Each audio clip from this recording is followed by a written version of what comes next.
السلام علیکم ورحمۃ اللہ وبرکاتہ۔ آج کا میرا موضوع شیطان کے حملہ آور ہونے کی نمایاں علامت۔ شیطان جتنا ہم سے باخبر ہے، ہم اس سے اتنا ہی بے خبر ہیں۔ ہمیں معلوم بھی نہیں کہ ہمارے دشمن نے ہمارے لیے کون سا جال بچھا کر رکھا ہے اور ہمارے قلب میں کیا فساد برپا کر رکھا ہے، اور ہم نے کبھی یہ کوشش بھی نہیں کی کہ اس کے چال کو پہچاننے کا طریقہ کیا ہے اور اس کے حملہ آور ہونے کی نشانیاں کیا ہے۔ اللہ تعالیٰ نے کلام مقدس میں اس کے حملہ آور ہونے کی علامت کو بیان کیا ہے۔ استحوذ علیہم الشیطان فانساہم ذکر اللہ۔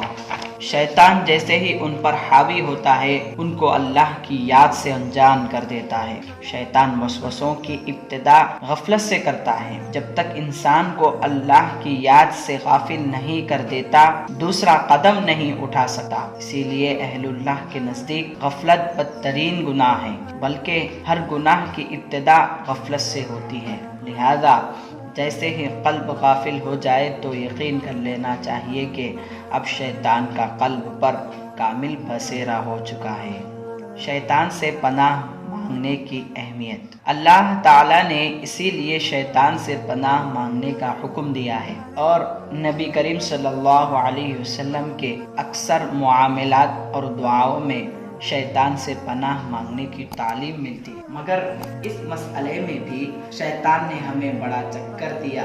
وہ اس طرح کہ ہم صرف پناہ کی کلمات فقط زبان سے ادا کر کے مطمئن ہو جاتے ہیں کہ اب ہم شیطان سے محفوظ ہو گئے۔ نیز تاؤس کو مکمل مخارج کی رعایت کرتے ہوئے جب پڑھتے ہیں تو 100% یقین کر لیتے ہیں اب تو شیطان یہاں سے گزر بھی نہیں سکتا۔ حالانکہ شیطان تو مداخل میں بیٹھا ہوا ہے، ہم مخارج درست کرنے میں مصروف ہیں۔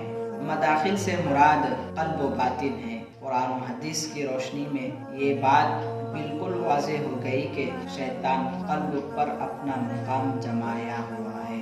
وآخر دعوانا الحمدللہ۔